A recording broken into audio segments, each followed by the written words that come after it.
Première lecture du livre des Actes des Apôtres, chapitre 13, versets 44 à 52. Le sabbat qui suivait la première prédication de Paul à Antioche de Pisidie, presque toute la ville se rassembla pour entendre la parole du Seigneur. Quand les Juifs virent les foules, ils s'enflammèrent de jalousie et contredisaient les paroles de Paul et l'injuriaient. Paul et Barnabé leur déclarèrent avec assurance: c'est à vous d'abord qu'il était nécessaire d'adresser la parole de Dieu, puisque vous la rejetez et que vous-même ne vous jugez pas digne de la vie éternelle. Eh bien, nous nous tournons vers les nations païennes. C'est le commandement que le Seigneur nous a donné. J'ai fait de toi la lumière des nations pour que, grâce à toi, le salut parvienne jusqu'aux extrémités de la terre. En entendant cela, les païens étaient dans la joie et rendaient gloire à la parole du Seigneur. Tous ceux qui étaient destinés à la vie éternelle devinrent croyants. Ainsi, la parole du Seigneur se répandait dans toute la région. Mais les Juifs provoquèrent l'agitation parmi les femmes de qualité adorant Dieu et parmi les notables de la cité. Ils se mirent à poursuivre Paul et Barnabé et les expulsèrent de leur territoire. Ceux-ci secouèrent contre eux la poussière de leurs pieds et se rendirent à Iconium, tandis que les disciples étaient remplis de joie et d'Esprit Saint. Parole du Seigneur, nous rendons grâce à Dieu.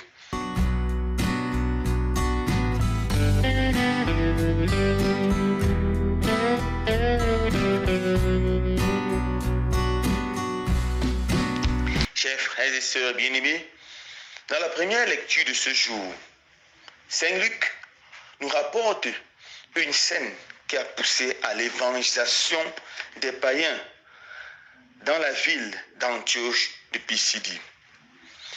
Paul arrive et va prêcher la bonne nouvelle, comme d'habitude, tout d'abord aux Juifs. Ceux-ci refusent d'écouter la parole qui vient de Dieu et refusent de s'ouvrir à la foi. Ils refusent de saisir l'opportunité que le Seigneur leur donne, d'écouter sa parole, d'ouvrir leur cœur à la foi et de devenir chrétiens. Alors, lorsqu'ils refusent d'écouter la parole, Paul se tourne et va prêcher la bonne nouvelle du Seigneur aux païens.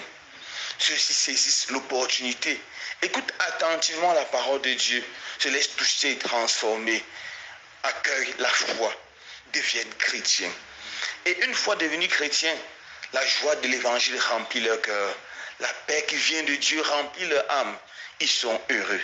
Ceux-ci ont saisi l'opportunité d'écouter la parole de Dieu, l'opportunité de se convertir. Et maintenant, ils sont heureux et ils vivent en Christ. Mon frère, ma soeur, toi qui m'écoutes ce jour, est-ce que tu connais saisir l'opportunité que le Seigneur te donne? Dans la vie de chaque homme, Dieu donne des opportunités sur tous les plans. Premièrement, sur le plan spirituel. Dieu donne à chaque être humain l'opportunité d'écouter sa parole, l'opportunité d'écouter un conseil qui vient d'une personne religieuse. Est-ce que nous saisissons ces opportunités? Par exemple, chacun nous avons l'opportunité d'écouter la parole de Dieu. Est-ce que nous saisissons cette opportunité pour nous amender, pour nous corriger, pour devenir des meilleures personnes? Nous suivons les exhortations qui nous invitent à retourner à la parole de Dieu. Est-ce que nous saisissons ces opportunités pour avoir notre Bible, pour apprendre à la méditer? Est-ce que nous saisissons ces opportunités? Beaucoup de personnes n'auront pas la chance d'écouter la parole de Dieu chaque jour. Beaucoup de personnes ne vont pas avoir ces chances. Et parmi ces personnes, il y a certaines qui écouteront cette parole une fois et vont saisir cette opportunité et deviendront immédiatement chrétiens. Sur le plan humain, beaucoup de gens ont l'opportunité de naître dans des bonnes familles. Un père, une mère attentionnée, des parents qui t'invitent, ils donnent une bonne éducation chrétienne. Est-ce que nous saisissons ces opportunités pour être une bonne personne? N'oublions pas que Non loin de nous, il y a des personnes qui n'ont pas eu la chance que nous avons d'avoir des parents chrétiens, d'avoir des parents attentionnés qui payent leurs études. Mais à la moindre occasion, lorsqu'ils ont trouvé une personne, un ami, qui leur a donné la chance d'aller à l'école, ils ont saisi cette opportunité et ils sont venus des personnes extraordinaires. Beaucoup de personnes dans le chômage, alors qu'elles ont eu nombreuses opportunités dans leur vie.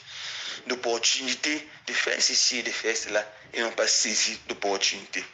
La plupart des personnes qui sont riches aujourd'hui ne sont pas des personnes extraordinaires, mais des personnes qui ont pu saisir leur opportunité. Le Seigneur donne à chacun un moment de sa vie une opportunité. Retournons au texte des apôtres. Lorsque les Juifs refusent de saisir l'opportunité et se rendent compte que les païens ont saisi cette opportunité, ils deviennent jaloux contre les païens et font tout pour faire périr Paul. La jalousie vient souvent du fait que nous n'avons pas saisi notre opportunité et que nous voyons un frère, un ami, un camarade, un voisin saisir cette opportunité.